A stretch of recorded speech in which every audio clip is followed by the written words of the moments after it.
It was a quiet afternoon in a peaceful neighborhood when the calm was suddenly broken by the sound of heavy boots on the pavement. A group of men wearing uniforms marked with the letters HOA Police marched straight to one house. They carried clipboards, radios, and badges that looked official enough to fool anyone. Knocking hard on the door, they shouted that the homeowner was under arrest for violating neighborhood rules. But there was something strange about the whole scene since, when did a homeowners association have its own police force? Neighbors peeked out their windows, whispering, unsure if this was real law enforcement or some kind of scam. Inside that house lived a man they thought was just another neighbor, keeping to himself. He rarely spoke much, but he was always calm, disciplined, and watchful. The so-called officers had no idea who they were dealing with. What they saw as an easy target was in fact someone far more dangerous than they could ever imagine, because behind the quiet exterior of this man was a history most would never believe. He wasn't just another homeowner. He was one of the most feared FBI agents in the country, a man who had put away dangerous criminals and infiltrated high-level operations. And now, as the fake HOA police demanded he come with them, he simply smiled. The men outside grew impatient as they banged on the door, calling louder for him to step out.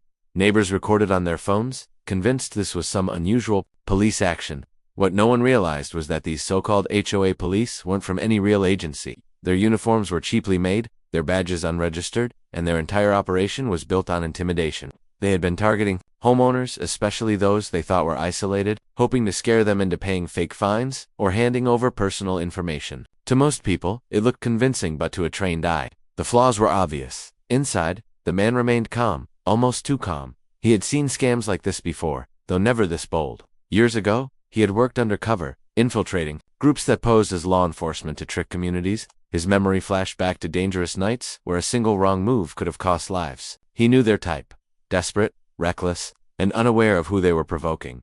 The neighborhood only saw him as a quiet figure who mowed his lawn at dawn and never attended block parties. But in reality, his silence came from years of discipline and secrets he carried. Now, as he slowly reached for something hidden in the corner of the room, the men outside had no clue they had just walked into a trap of their own making.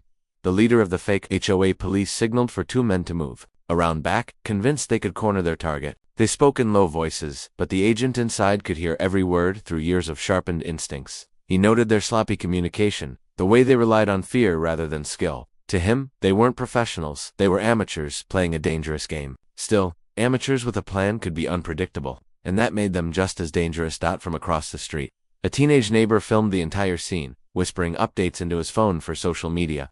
He thought he was just capturing neighborhood drama, but his video would later hold details no one else noticed, like the mismatched patches on the uniforms and the unmarked cars idling a block away. Another neighbor, an older woman who always waved at the quiet man, clutched her chest in worry. She wondered why these so-called officers looked so uneasy, why their eyes darted nervously instead of steady like real law enforcement. Inside, the agent wasn't just thinking about himself.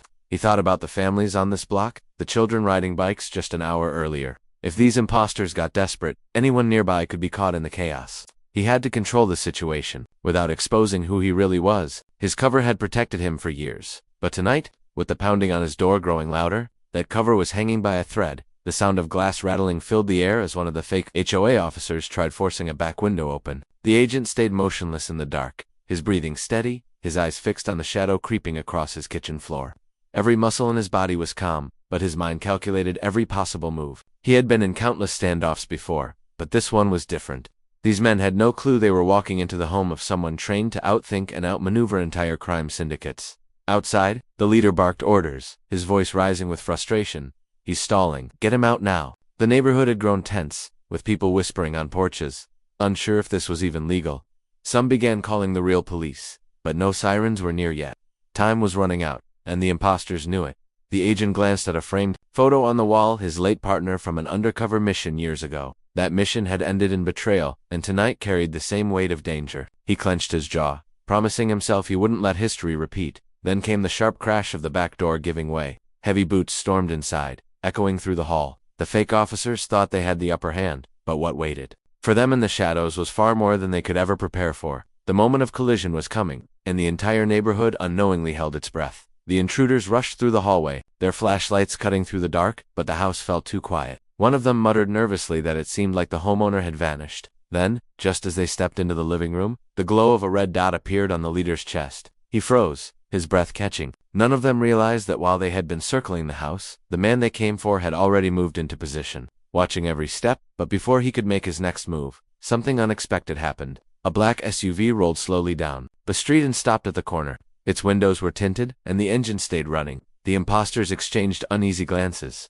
This wasn't part of their plan. They had been told the neighborhood would be quiet. No witnesses, no interruptions. Yet now another presence had entered the scene. The agent recognized it immediately. The vehicle wasn't local. He had seen the same make and modifications on operations overseas, usually linked to shadow networks that fed on deception. Whoever was inside wasn't here by accident. The imposters, already nervous, grew more aggressive, shoving furniture aside as if to prove they still had control. But the agent knew the truth. This wasn't just a scam anymore. Something larger was unfolding, and the fake HOA police weren't the only danger closing in on his doorstep. The silence broke with the screech of tires as the black SUV suddenly accelerated and stopped right in front of the house. The imp panicked, their confidence unraveling.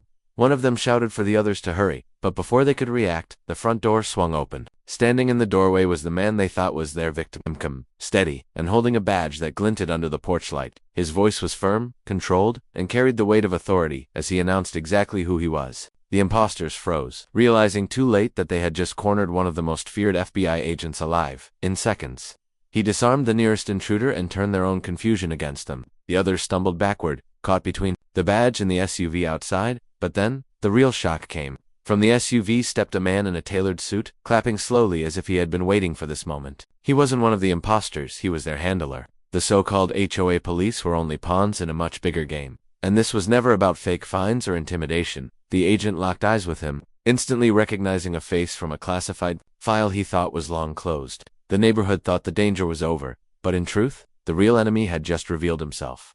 For a moment, time seemed to stand still. The imposters, now trembling, dropped their fake badges and raised their hands, while the suited man from the SUV kept smiling like he still held the upper hand. But the agent knew better. He had dealt with men like this before, masters of manipulation who used others to do their dirty work. What the handler didn't expect was that the neighborhood was already awake and recording everything. Dozens of phones were pointed at the scene, capturing the truth in real time. The quiet man finally revealed his full authority, pulling out his radio and calling in backup. Within minutes, real law enforcement vehicles roared down the street. The imposters were taken into custody, their scam operation exposed. The handler tried to slip away, but the agent stopped him cold with just a few words that made it clear their unfinished history had finally caught up to him. He wasn't escaping this time. Neighbors, still shaken, realized the man they had always thought of as quiet and distant had been protecting them all along. He offered no long explanation, only a nod of reassurance before stepping back into his home. The lesson lingered. Not everything is what it seems, and sometimes the most ordinary neighbor carries the strength to face down the darkest threats.